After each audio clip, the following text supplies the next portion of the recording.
next guest, a best-selling author and Emmy-nominated actor you know from movies like The Meg and Weird, The Al Yankovic Story, and of course is Dwight Schrute on The Office. He stars in Code 3, which is in theaters September 12th. Please welcome back to the show our friend Rainn Wilson, everybody.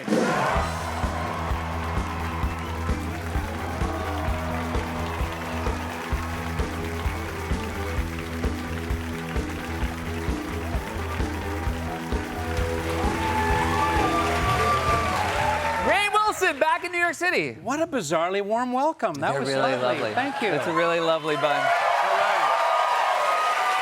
Yes. You used to live here? I lived here for 13 years, and you know, it's amazing.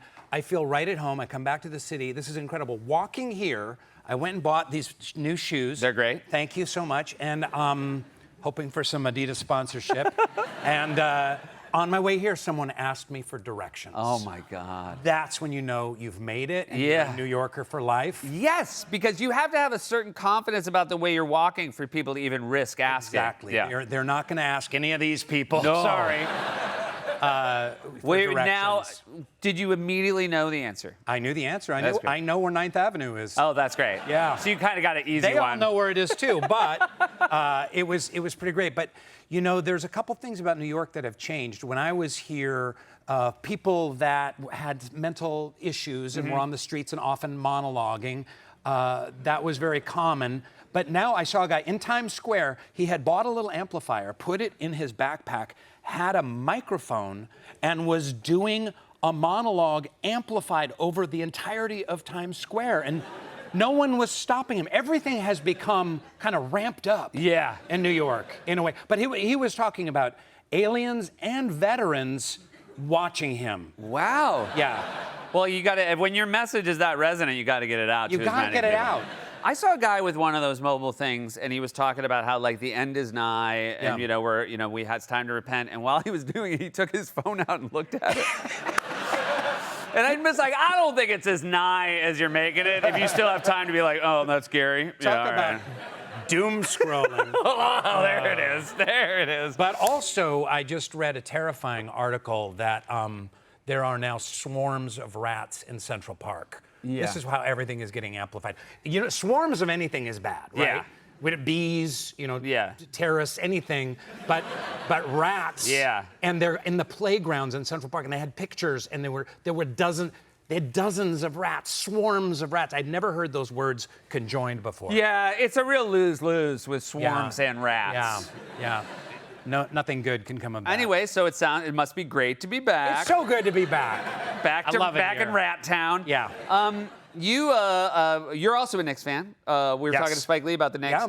You had, but Spike's been going to Knicks games. Spike's been getting the courtside treatment forever. Your early Knicks days, this was pre the Rainn Wilson we know today. Well, I moved from Seattle, and then, of course, the Sonics went.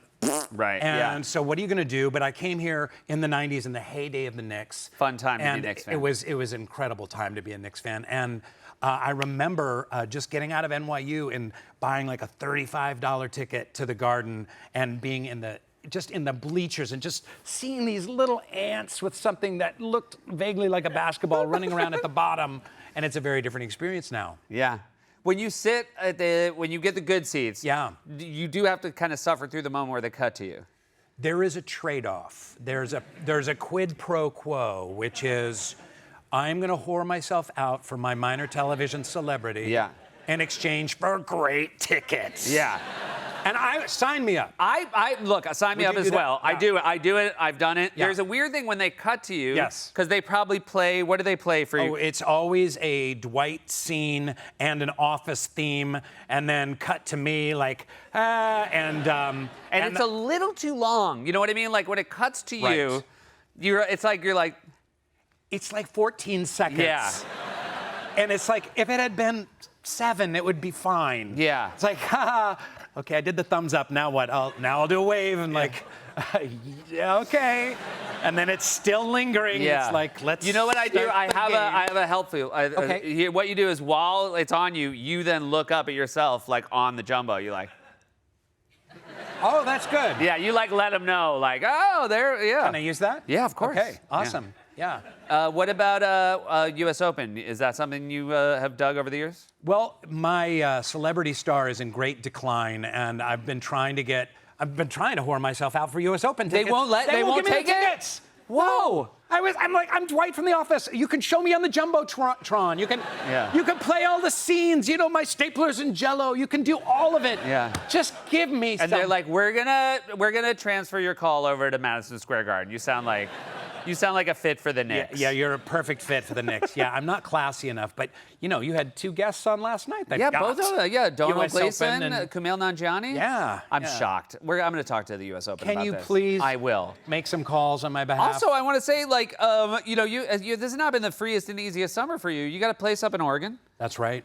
You had Evacuation from wildfires. So about 7 or 8 months ago, before the fires hit the Palisades in Altadena, I live out in Ventura County, there was a fire that hit our house, burned down 2 of our neighbors' houses, got about half of my house, so we're still under construction. We had to evacuate then. And then we go on vacation up to our cabin, another set of wildfires, and we had to evacuate for 5 days. Thankfully, only a couple houses got burned down. No one was hurt or anything like that.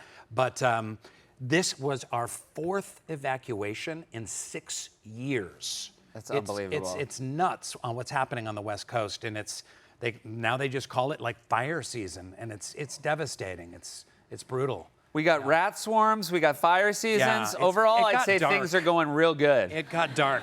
Do you like pack? Do you like think about like where stuff is going to be now, like in fire season? I got to have a go bag, let's face it. But I think the fire god Vulcan is real and has it out for me. Yeah. Oh, Yeah. personally? Yeah. There's something. He's the one calling the U.S. Open being like, no. They're like, unless you want the U.S. Open to burn down, no Dwight Schrute. Was it Heat Miser from the? Oh, That's who it is. Yeah, He's real. Yeah. Yeah, He's real and he looks like Heat Miser. That's a good role for me. But yeah, my mother-in-law asked me to not come and visit because of all the fires. you bring the that I fires with bring you. With me. So. Oh, that's lovely. Yeah. Hey, you also have a movie I want to talk about. We'll be right back with Rainn Wilson after this. I don't think I could stay here another 2 weeks. I can't do 2 weeks' notice, please. They need me to start on Monday. Come on, please. I can't believe it. Honestly, I didn't know that I could feel happy. Hello? Are you still there? Yes, I'm still here. Can we re-up on rubber gloves, hypos, and normal saline? Hang on. Randy, I did not say you could quit. And you have to finish your shift. Ass. Excuse No, me? no, not you, not you. We're back with Rainn Wilson. That was a clip from Code 3. You play an intensely burned out paramedic. Yeah. Yeah. And did you learn about the fine people who have this as a profession from doing this film? Yeah, I did a ride along for Code 3 down with the fire department in South Central LA, and it was a very moving and kind of beautiful experience. And down there's so few resources. There's not even hospitals. They've closed them all down. There's no walk-in clinics. So the fire department and 911 is who you call for everything. And but boy, doing this movie was a deep dive into the American healthcare system. That's like because these people are it's up doing there with swarms of rats. Yeah, but like this is intensely stressful and important work, and Yeah. these people are not well compensated for their efforts. No, I mean, that's the main thing I learned is that the people that we entrust with our lives, these EMS, workers, EMTs, frontline workers, they get paid essentially minimum wage, and we trust them to save our grandmother's lives and our Aunt Connie's lives, and they're burnt out. They work long shifts, and something is just genuinely broken. And it's been really exciting just with the trailers coming out and the clips from the movie, the excitement that these workers, paramedics and EMTs, have gotten behind this movie like no other movie. They're like, finally, a movie that tells our story. That's wonderful. And it's also very funny, and it's got a very funny cast. Yeah. Was there times where you came out of an ambulance while you were filming this that people thought it was a real ambulance and then were surprised it was you? That's a good idea. I need to do that. No, it didn't happen. When I did the ride along, I thought, wow, what if someone recognizes Dwight from The Office? Yeah. Riding along with a gurney. That would Yeah. be weird. So It I would just, be like that would be. I feel like after the fact they'd think that they maybe died for a second. And they're like, and then Yeah. Dwight was in the, and they were like, that's not real. Dwight was Yeah. there. Like Dwight was on the Jumbotron. Yeah, in the sky. You are a deeply spiritual person, my friend. You have a podcast about spirituality. Yeah. You have long, wonderful conversations with people about it. And I've heard that you, there's a profession you have your eye on, Yes. which is a death doula. Yeah. Okay, so explain. Well, as my celebrity star is fading, and it's fine, I may put acting behind me, and there's this beautiful occupation called death doula. It sounds like an incredibly beautiful idea. Yeah, I mean, we have birth doulas. Yeah. It's a different kind of birth, right? It's a birth into the next phase of our existence. Because I fully believe in the continuation of a journey of the human soul beyond the material realm. And most world faiths agree. And to be there to usher someone with beauty and respect and dignity from this life to the next, to help the family transition, to understand what kind of legacy you want to have, how you want to celebrate what is a kind of a painful transition that is often ignored in Western society. It also seems like one of the goals would be to take the fear out of it, which obviously we all have. Yeah. Weirdly about a thing we know is coming. Yes. And so I would imagine having somebody who's been there for, sort of multiple versions of it, it must be a calming experience for people to have. Yeah, and I think that there's a lot of hope to give people. There's a lot of there's a lot of meditation you can bring, contemplation is the word I was looking for, that you can bring to the process. Celebratory is kind of the wrong word, but how can you create kind of a healing space for you and your family to mourn, to grieve, to celebrate, and to ponder this next mysterious step?